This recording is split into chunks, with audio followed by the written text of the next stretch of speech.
I destroyed a billion-dollar fashion empire with a single spool of thread. I stood on the corner of 5th Avenue and 82nd Street in New York City. The freezing rain soaked through my thin denim jacket. My fingers were numb. My bank account was overdrawn by $400. However, I did not feel the cold. I only felt the burning heat of the phone in my pocket. Across the street, the Metropolitan Museum of Art glowed like a golden fortress. It was the first Monday in May, the Met Gala, the most exclusive fashion event on the planet. Flashbulbs erupted like lightning storms as the black limousines arrived. Then, the crowd screamed. A sleek black Rolls-Royce pulled up to the carpet. The door opened. Victoria Vance stepped out. She looked magnificent. She was wearing the crimson monarch gown. It was a masterpiece of blood-red velvet and hand-stitched gold embroidery. The corset was structured to defy physics. The train flowed behind her like a river of liquid ruby. The paparazzi went wild. They shouted her name. They called her a genius. They called her the queen of American fashion. Victoria waved to the cameras with a smile that looked like it was carved from marble.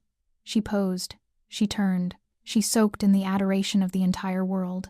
However, she was a fraud. Victoria Vance did not design that dress. She did not stitch a single seam. She did not bleed over the needle for 300 sleepless hours. I did.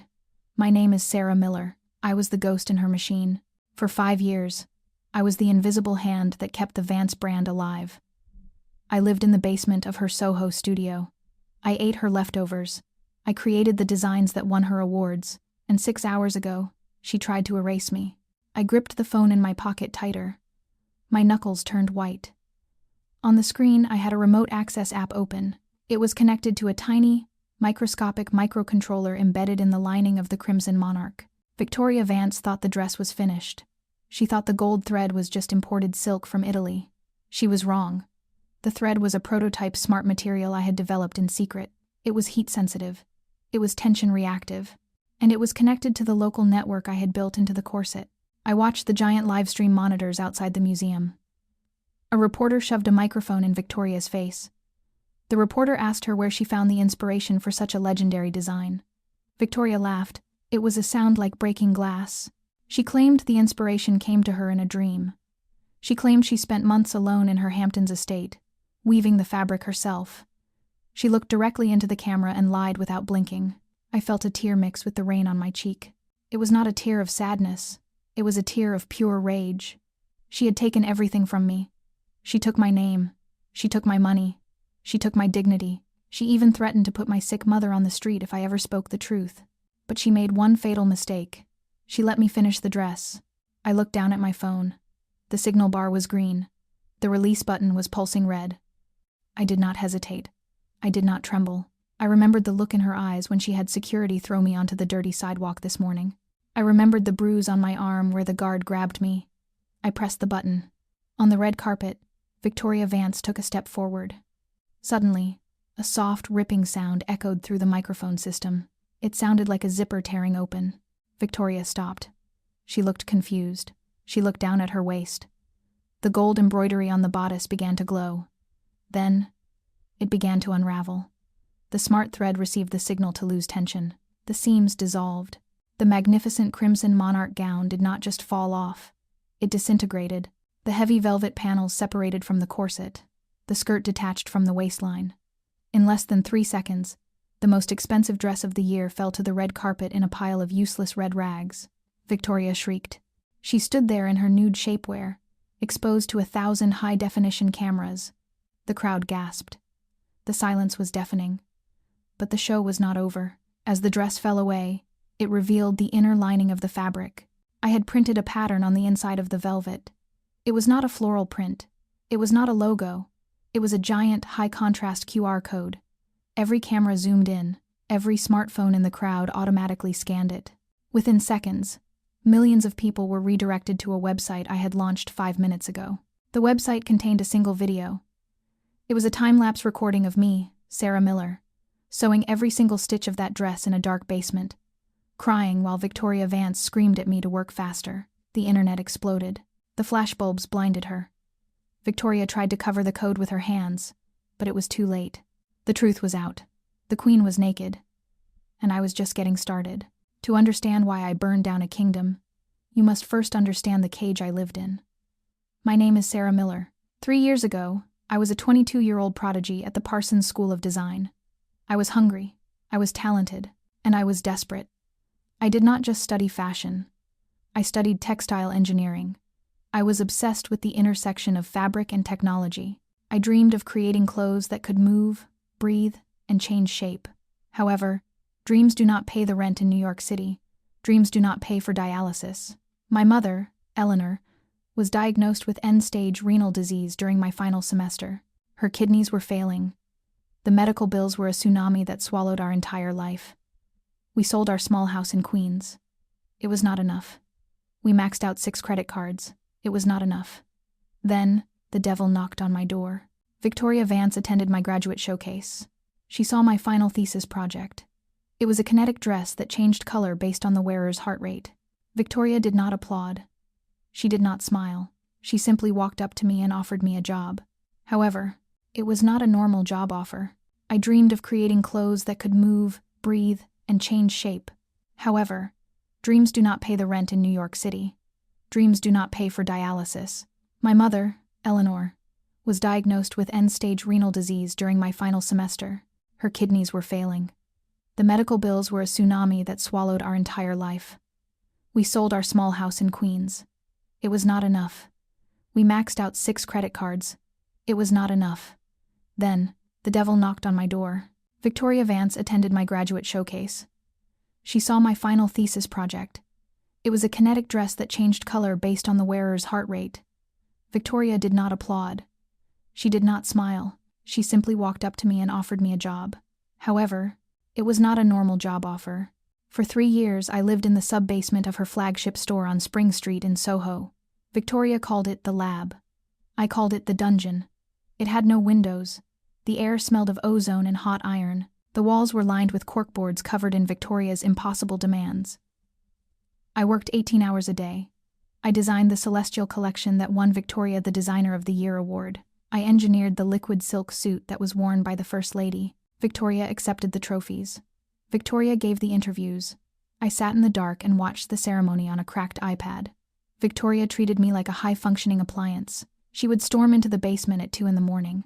She would scream that the stitching was too loose. She would throw hot coffee on sketches that took me 3 days to perfect. She called me the little mouse. She told me I should be grateful. She reminded me every single day that she held my mother's life in her manicured hands. Then, the Met Gala assignment arrived. It was January. The theme for the gala was the future of royalty. Victoria was terrified. Her brand was failing financially. The critics were calling her work stale. She needed a miracle to save her company from bankruptcy. She came down to the basement. She looked manic. Her eyes were wide and bloodshot. She slammed a piece of blank paper onto my work table. She commanded me to create the greatest dress in history. She demanded a gown that would make the world worship her again. She wanted something that defied the laws of physics. She gave me a deadline of 4 months. She told me that if the dress was not perfect, she would stop the payments to the kidney clinic. I felt the blood drain from my face. She was threatening to kill my mother over a piece of clothing. I tried to argue. I begged her for more time. Victoria just laughed. She leaned close to my face. She smelled of expensive champagne and cruelty. She whispered that I was nothing without her. She said I was just a pair of hands that she rented. She left me alone in the dark. I stood there for a long time. I looked at the blank paper. I felt a cold, hard knot form in my stomach. It was not fear. It was hatred. I decided then and there that I would give her exactly what she wanted. I would give her a dress that the world would never forget. But I would build a trap inside the silk. I began to work. I ordered the materials. I told Victoria I needed a specific type of conductive gold filament from a supplier in Japan. She approved the budget without looking. She did not know that I was not just ordering thread. I was ordering the components for a thermal reactive polymer. I spent my nights coding. I spent my days stitching. I built a microscopic heating network into the corset of the dress. I disguised the battery pack as a structural support in the bustle. I created the Crimson Monarch. It was beautiful. It was dangerous. It was a weapon. However, the plan was risky. I needed to finish the dress myself. Hello, I'm delighted to assist you with our voice services. Choose a voice that resonates with you, and let's begin our creative audio journey together. She told him the plan for Monday morning. She bragged that she was going to fire me the moment the gala was over. She explained that I knew too much. She explained that she had found a way to void the contract without paying me a severance. But that was not the worst part. Mr. Sterling asked about my mother. He asked about the medical bills. Victoria took a sip of her drink. She smiled a cruel, thin smile. She revealed that she had stopped paying the clinic 2 weeks ago. She said my mother's treatment had already been suspended. She said she had intercepted the notification letters from the hospital so I would not know. She called it cutting loose ends. I stood in the closet. I stopped breathing. My mother was dying in a hospital bed right now, and this woman was drinking scotch and laughing about it. My vision went red. The rage was a physical thing. It felt like lava in my veins. I waited for them to leave. I walked out of the closet. I looked at the crimson monarch on the mannequin. It looked like a queen. I picked up my tablet. I opened the code for the smart thread. I had originally planned to just ruin the dress color. I had planned a small malfunction to embarrass her. That was no longer enough. I rewrote the code. I programmed total structural failure. I linked the trigger to my phone. I was not just going to embarrass her. I was going to strip her bare. I was going to execute her reputation on live television. I sat down at the sewing machine. I had 48 hours until the gala. I had 48 hours to turn a dress into a guillotine. And I began to sew with a smile. The morning of the gala tasted like copper and fear. It was 9 a.m. on the first Monday of May. I stood in the center of the studio. The crimson monarch gown hung on the mannequin like a silent beast. It was finished. However, the trap was not yet set. The thermal reactive system inside the dress was currently in sleep mode. I had designed it to conserve battery power. To activate the receiver, I needed to physically press a hidden tactile switch located inside the corset's waistline. If I did not press that button, the remote in my pocket would be useless. The dress would remain a dress, and Victoria would win. I waited for my chance. I held the steamer wand in my shaking hand. I pretended to smooth out a microscopic wrinkle on the velvet train. Then, the elevator doors slid open. Victoria Vance walked in. She was not alone. 2 large security guards in black suits followed her. They looked like stone statues. Behind them walked a young girl who looked terrified. She was holding Victoria's coffee. Victoria stopped in front of me. She did not look at my face. She looked at the dress. Her eyes scanned every inch of the embroidery. She circled the mannequin like a shark circling a shipwreck. I held my breath. The hidden wires were thinner than human hair. But if she touched the fabric in the wrong place, she might feel the heat of the battery pack. Victoria reached out her hand. She brushed her fingers against the gold stitching on the bodice. My heart hammered against my ribs. Her fingers were 1 inch away from the activation switch. She stopped. She frowned. She turned to me and demanded to know why the waistline felt stiff. I lied instantly. I told her that I had added extra boning to support the weight of the train. I explained that it was necessary to keep her silhouette perfect for the cameras. Victoria stared at me. The silence stretched for 10 seconds. Then, she nodded. She accepted the lie because her vanity was stronger than her suspicion. However, the relief did not last. Victoria snapped her fingers. The security guard stepped forward. She pointed a manicured finger at the door. She announced that my services were no longer required. I froze. I dropped the steamer. It clattered loudly on the concrete floor. I tried to speak. I tried to remind her that I needed to dress her. I told her that the gown was complicated. I told her that no one else knew how to lace the corset properly. Victoria laughed. She pulled the young girl forward. She introduced her as Chloe. She explained that Chloe was the new intern. She explained that Chloe would be the one accompanying her to the gala tonight. My blood turned to ice. If I left this room without pressing the button, the plan was dead. The guards grabbed my arms. Their grip was painful. They began to drag me toward the elevator. I panicked. I struggled. I screamed that there was a loose thread on the hem. I screamed that it would ruin the photos. Victoria ignored me. You are the artists watching someone else sign your paintings. You are the voices being silenced by non-disclosure agreements. You feel alone. You feel trapped. But you are not alone. You are just waiting for your moment to press the button. I want you to answer me in the comments below. Have you ever had a boss who took credit for your hard work? Have you ever been pushed into the shadows by someone with more money than talent?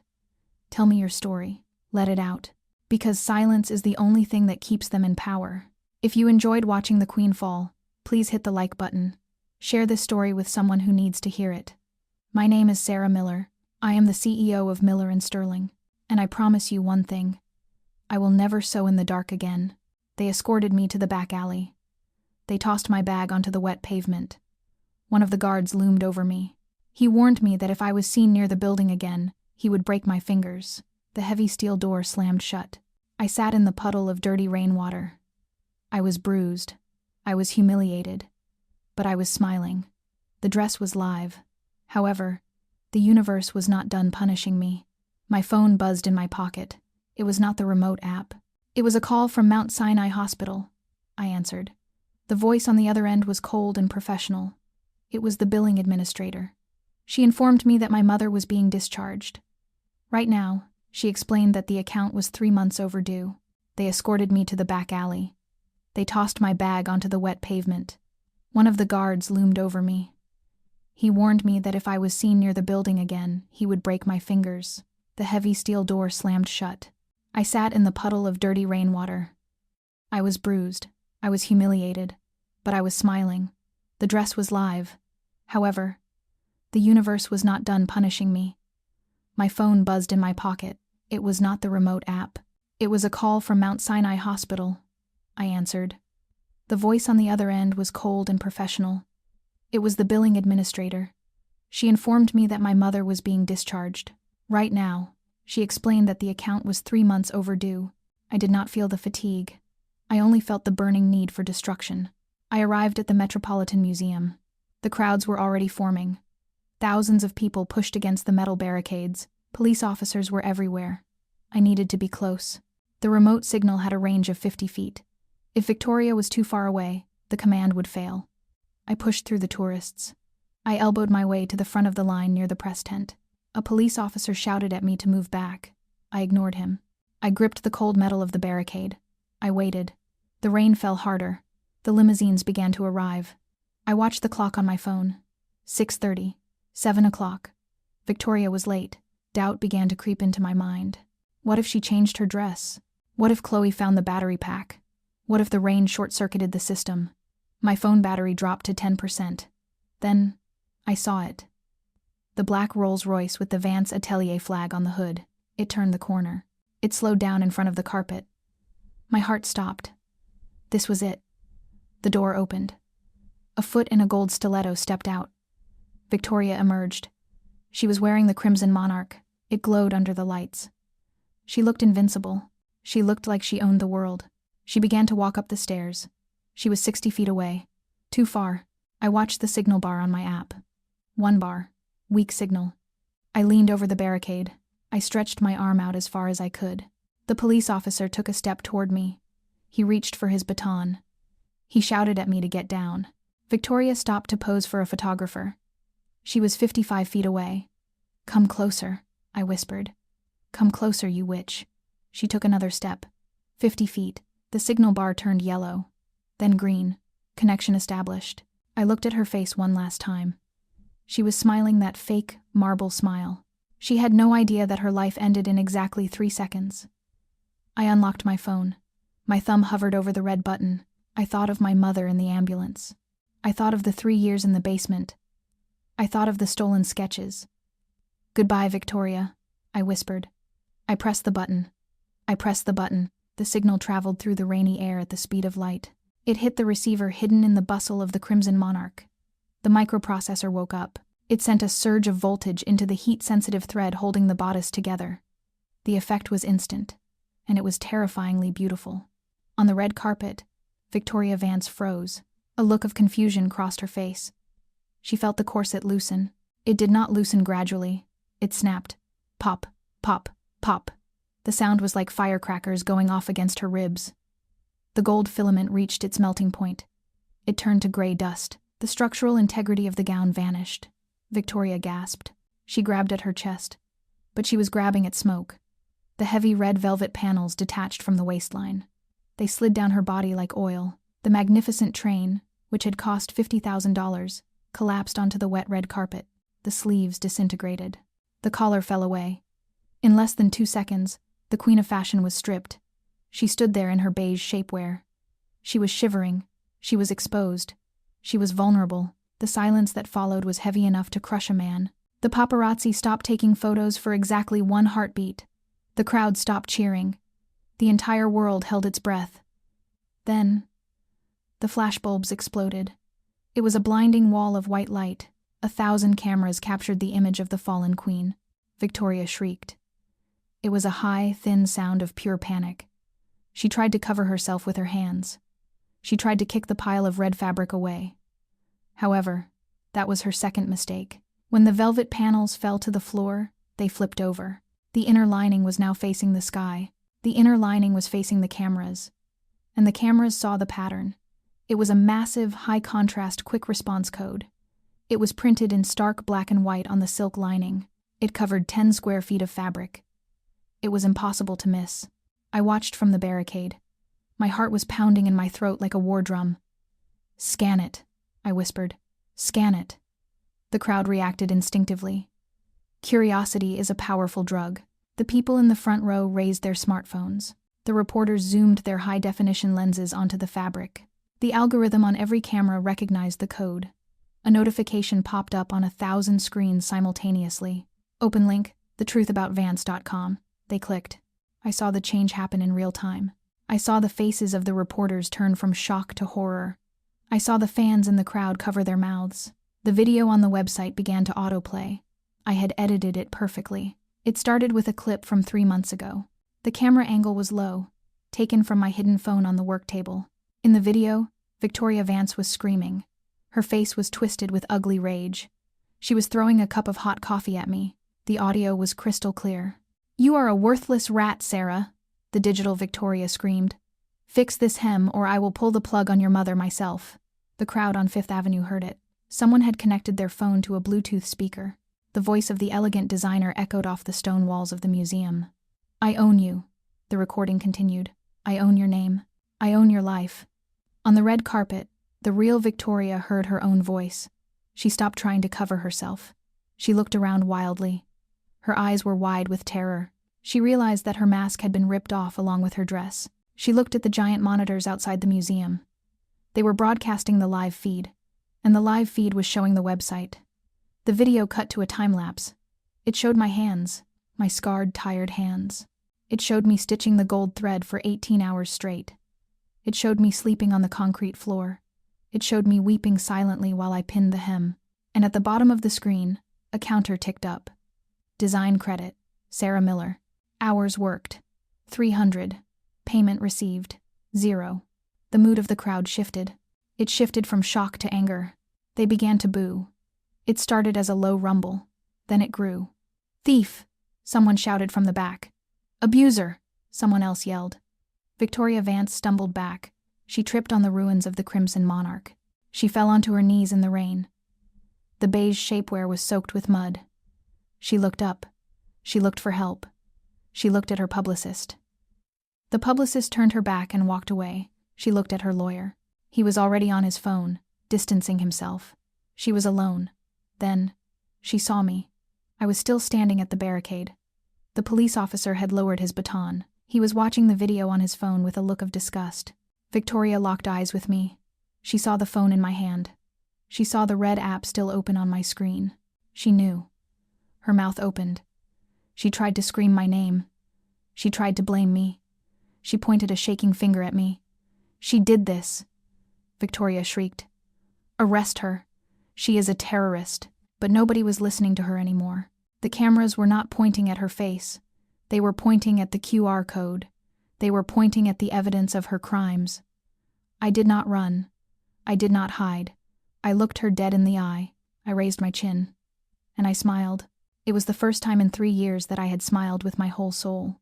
Then, my phone buzzed again. I looked down. It was a notification from the bank. But it was not an overdraft alert. It was a transfer. I had set up a donation link on the website. I had titled it, "The Sarah Miller Freedom Fund." I had written a simple caption, "Help me save my mother." The numbers on my screen were spinning like a slot machine. $5, $100, $1,000, $10,000. The world was watching, and the world was voting with its wallet. In the span of 2 minutes, the balance crossed $50,000, the cost of a kidney transplant. I looked back at Victoria. She was crying now. Real tears, ugly tears. She was crawling on the red carpet, trying to gather the wet scraps of her ruined empire. She was a billionaire who had lost everything.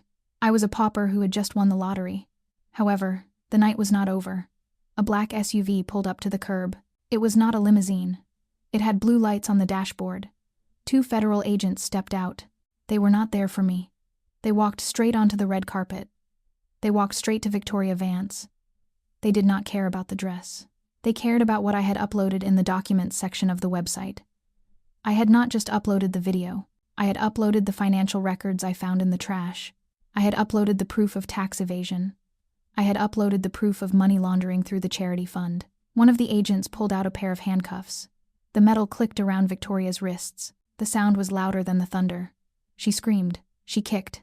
They dragged her toward the car, past the pile of red velvet that used to be her crown. I took a deep breath. The air smelled of rain and justice. I turned around. I walked away from the flashing lights. I had a phone call to make. I had to tell my mother that we were going home. But as I turned the corner, a shadow stepped out from the side of the museum. "Miss Miller," a deep voice asked. I stopped. I tensed.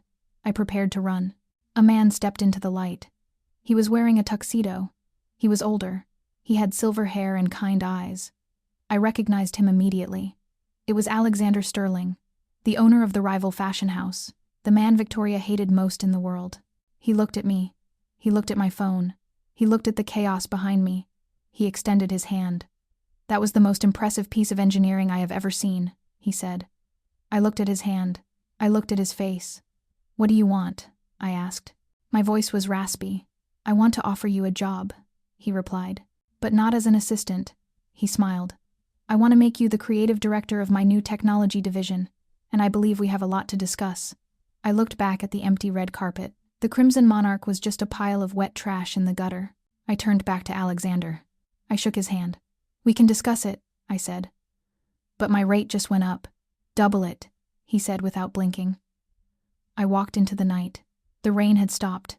The stars were coming out. And for the first time in my life, they looked like diamonds that I could actually touch. The taxi ride to the hospital was the longest hour of my life. I sat in the back seat of the yellow cab. My clothes were still damp from the rain. My hands were stained with the ink of the police report I had signed as a witness. However, I did not feel cold anymore. I felt lighter. I checked my phone again. The number on the screen was real. $200,000. The donations were still pouring in from strangers all over the world. They were calling me the Robin Hood of fashion. The cab stopped in front of the Grimm State facility in the Bronx. This was where they had dumped my mother. I marched inside. The air smelled of stale coffee and bleach. The nurse at the front desk looked at my muddy sneakers with judgment. She started to tell me that visiting hours were over. I did not let her finish. I placed my black debit card on the counter. It made a heavy, solid sound. I demanded a transfer. I told her to call the ambulance immediately. I told her my mother was going back to Mount Sinai. I told her we were upgrading to the VIP suite. The nurse looked at the account balance on her screen. Her eyes went wide. Her attitude changed instantly. She picked up the phone with shaking hands. 10 minutes later, I was sitting by my mother's bed. She was weak. She was pale. But she was awake. She looked at me with confusion. She asked me what happened. She asked me if I was in trouble. I took her hand. It felt fragile like a bird's wing. I kissed her knuckles. I told her the truth. I told her that the debt was gone. I told her that the bad woman could never hurt us again. Then, I turned on the small television in the corner of the room. The news was playing on every channel. The headline was in bold red letters. "The Fall of the House of Vance." We watched the footage together. We saw the police escorting Victoria out of the precinct. She was not wearing a designer dress. She was wearing an orange jumpsuit. She looked old. She looked defeated. The reporter explained that the FBI had seized her assets. The reporter explained that her warehouses were being raided. The Vance brand was effectively dead. My mother squeezed my hand. She did not smile. She just closed her eyes and let out a long, shaky breath. It was the sound of a heavy weight being lifted off her chest after 3 years. We were safe. However, the victory was not just about safety. It was about power. The next morning, I did not go back to the basement. I went to the top floor of the Sterling Tower on Park Avenue. Alexander Sterling was waiting for me. His office was made of glass and chrome. It floated above the city like a cloud. He stood up when I entered. He did not offer me coffee. He offered me a contract. I sat down and read it. It was thick. It was detailed. He wanted to buy the patent for my smart thread technology. He offered me a starting salary of $300,000 a year. He offered me full medical benefits for my mother. But I stopped reading at page 5. I looked up at him. I remembered the girl who used to be afraid of her own shadow. That girl was gone. I pushed the contract back across the mahogany desk. Alexander looked surprised. He asked if the money was not enough. I shook my head. I told him I did not want a salary. I told him I did not want to be an employee. I explained that the smart thread was just the beginning. I explained that I had designs for fabrics that could harvest solar energy. I had designs for clothes that could monitor health vitals. I told him I wanted a partnership. I demanded 50% ownership of the new division. I demanded that my name be on the label. Miller and Sterling. The room went silent. Alexander stared at me. He looked at my cheap jacket. He looked at the fire in my eyes. He began to laugh. It was a warm, genuine sound. He opened his drawer. He pulled out a fountain pen. He crossed out the salary clause. He wrote partner in the margin. He signed it. He slid the paper back to me. "Welcome home, Sarah," he said. I signed my name. The ink was black and permanent. I walked to the window. I looked down at the streets of New York. Yesterday, I was a rat in the sewer. Today, I owned the skyline. I touched the glass. I realized that Victoria was right about one thing. Clothing can change how the world sees you, but she was wrong about the most important thing. It is not the dress that makes the queen. It is the woman who stitched it. Victoria Vance sits in a federal prison cell in upstate New York. She has no silk sheets. She has no assistants to scream at. She spends her days sewing laundry bags for 12 cents an hour. It is a poetic justice that makes me smile every time I think about it. I learned a valuable lesson on that rainy night in May. For years, I believed that I was weak because I was poor. I believed that Victoria was strong because she was rich. However, I was wrong. Money is just paper. Influence is just a shadow. But talent is a weapon that no one can steal from you. They can steal your designs. They can steal your credit. But they cannot steal your hands. They cannot steal the fire in your mind. I used to be a ghost. I used to hide in the dark and let someone else wear my crown. But a ghost cannot change the world. You have to be real. You have to be loud. And sometimes, you have to burn the whole castle down to save yourself. My mother is healthy now. We live in a townhouse in Brooklyn with a garden full of roses. She wears a dress I made for her every single Sunday. And as for me, I am just getting started. I look at the camera right now. I am speaking to you. I know there are thousands of you out there. You are the interns doing the work of managers. You are the artists, watching someone else sign your paintings. You are the voices being silenced by non-disclosure agreements. You feel alone. You feel trapped. But you are not alone. You are just waiting for your moment to press the button. I want you to answer me in the comments below. Have you ever had a boss who took credit for your hard work? Have you ever been pushed into the shadows by someone with more money than talent? Tell me your story. Let it out. Because silence is the only thing that keeps them in power. If you enjoyed watching the queen fall, please hit the like button. Share this story with someone who needs to hear it. My name is Sarah Miller. I am the CEO of Miller & Sterling. And I promise you one thing. I will never sew in the dark again.